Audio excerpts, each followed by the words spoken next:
অবিলম্বে কুষ্টিয়ার এসপিকে গ্রেপ্তার করতে হবে এবং পীর সাহেব বাবা জাহাঙ্গীর শামীম জাহাঙ্গীরকে যারা হত্যা করেছে সেই সমস্ত তৌহিদি জনতাকে অবিলম্বে গ্রেপ্তার করতে হবে, তাদের আইনের আওতায় নিয়ে আসতে হবে। প্রথমে বলি কেন এসপিকে গ্রেপ্তার করতে হবে। এসপি তার স্টেটমেন্টে বলেছেন যে যেই দিন কুষ্টিয়ার পীর শামীম জাহাঙ্গীরকে হত্যা করা হয়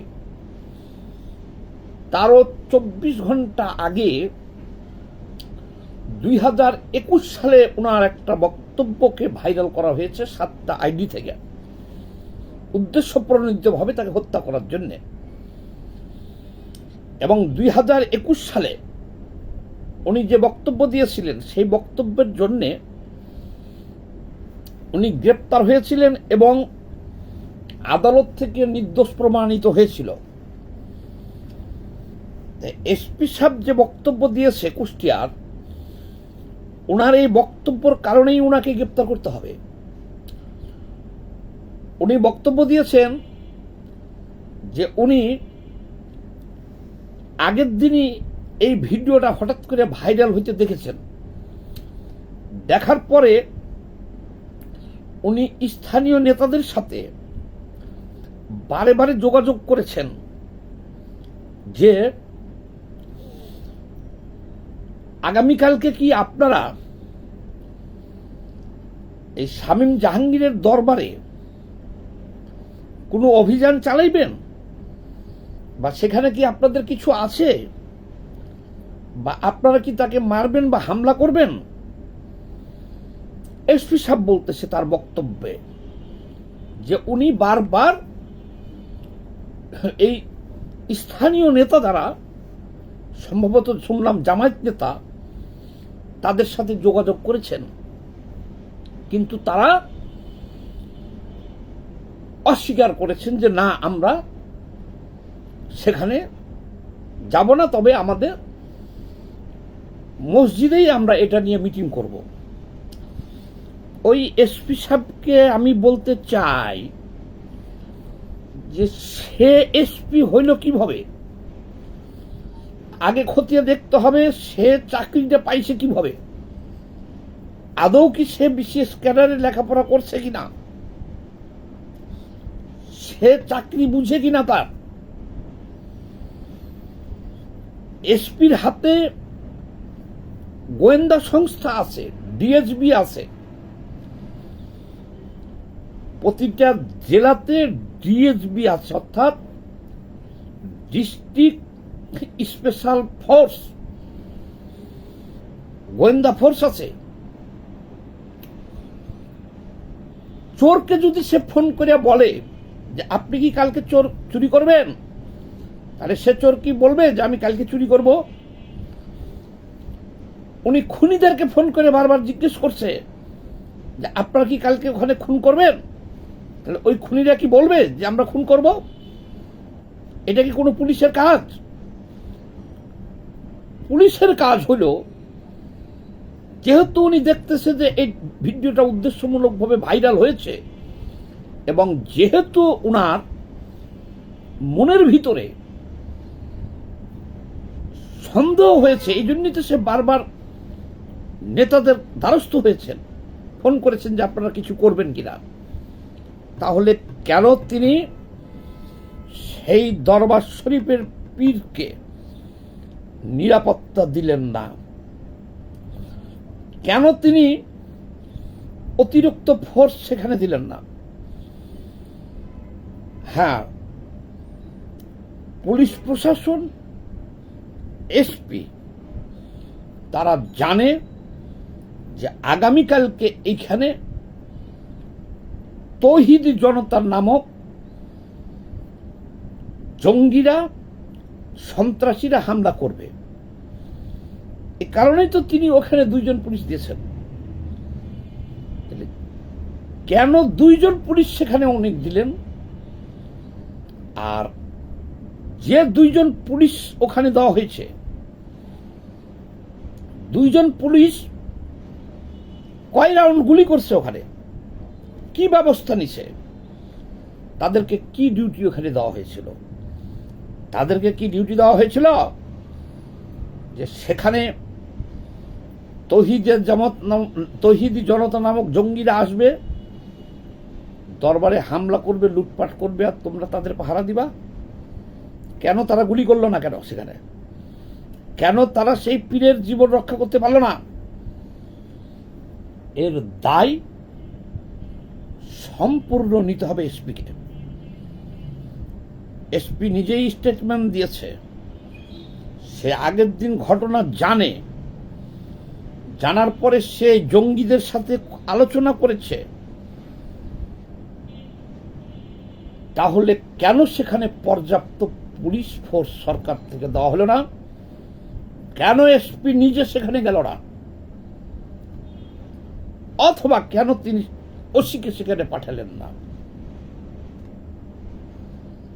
এর সম্পূর্ণ দায় এসপিকে নিতে হবে,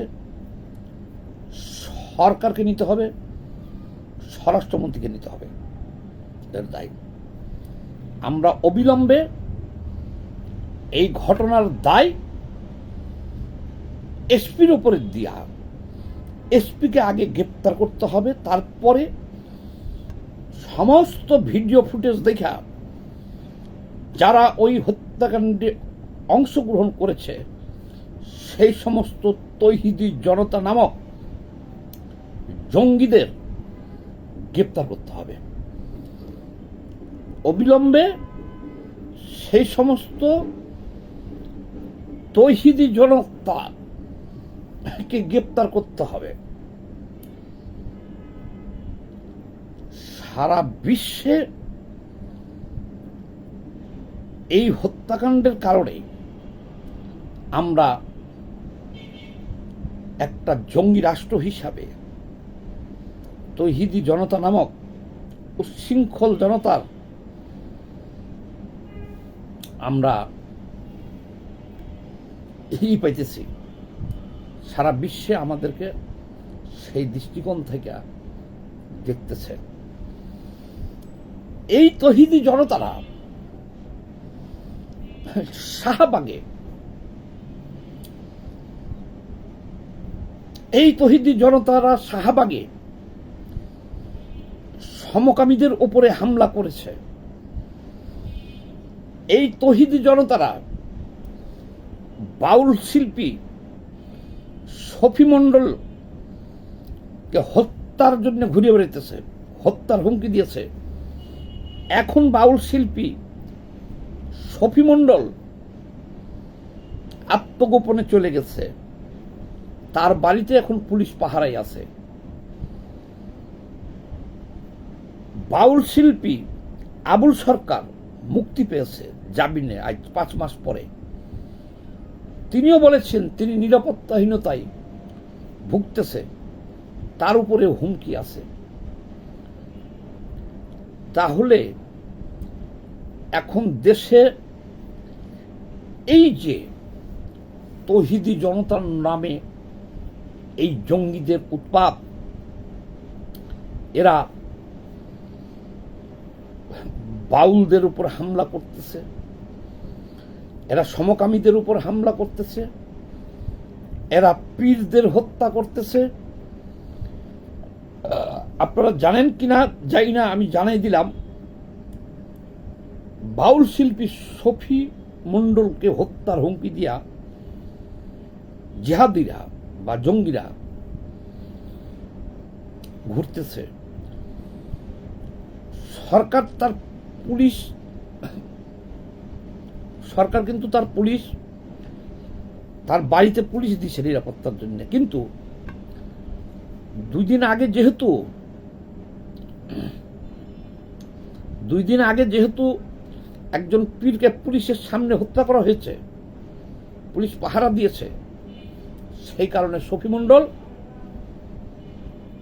ভরসা পায় নাই।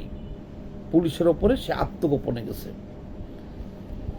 তাহলে এইভাবে যদি প্রকাশ্য পুলিশের সামনে ভিন্ন মতাবলম্বী একজন পীরকে হত্যা করা হয়, তাদেরকে কি হত্যার লাইসেন্স দেওয়া হয়েছে?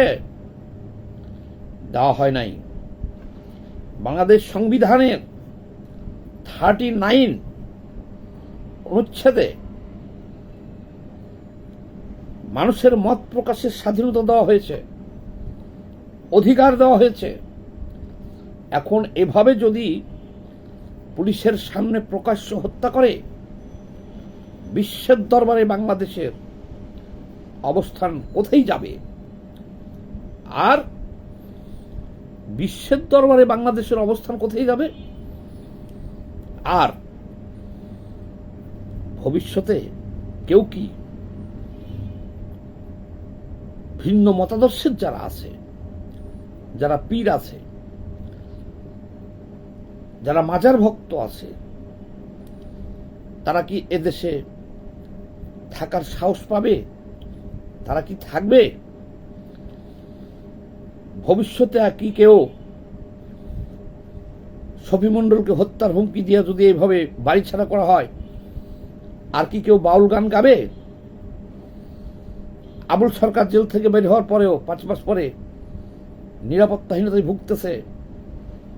তাহলে ভবিষ্যতে কেউ আর বাউল গান গাবে না?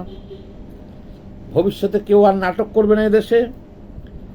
এদেশে কোনো সংস্কৃতি থাকবে না?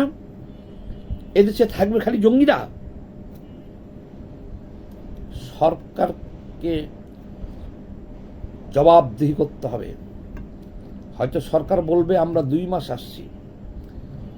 2 মাস না, আপনি 2 দিন হলে আসছেন, এই 2 দিনে যা ঘটনা ঘটছে সেটার জবাব আপনাকে দিতে হবে। স্বরাষ্ট্রমন্ত্রীকে জবাব দিতে হবে।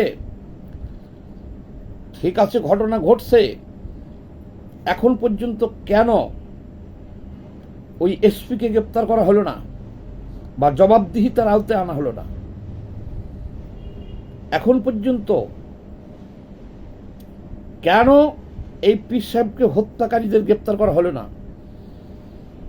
ভিডিও ফুটেজ অনলাইনে ঘুরে বেড়াইতেছে, প্রকাশ্য দিবালোকে পুলিশের সামনে তারা হত্যা করছে। সেই ভিডিও ফুটেজ দেখে তো তাদেরকে গ্রেপ্তার করা যায়। কেন সরকার গ্রেপ্তার করতেছে না? আমরা অবিলম্বে কুষ্টিয়ার এসপিকে আইনের আওতায় আনার জন্য সরকারের কাছে দাবি জানাইতেছি, এবং তৌহিদি জনতার নামে যে সমস্ত জঙ্গিরা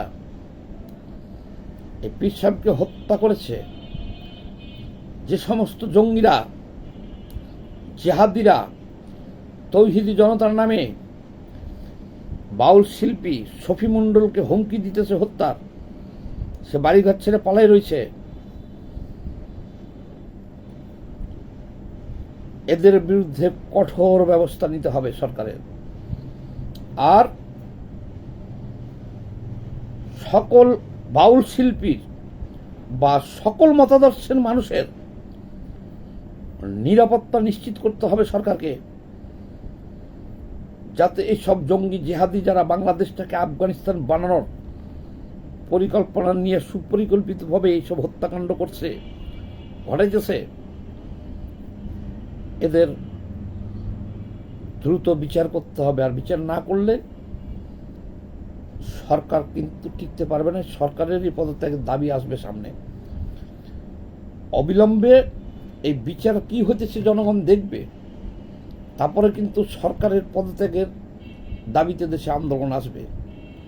সবাই এই ভিডিওটা বেশি বেশি করে শেয়ার দিয়ে দিন। ধন্যবাদ।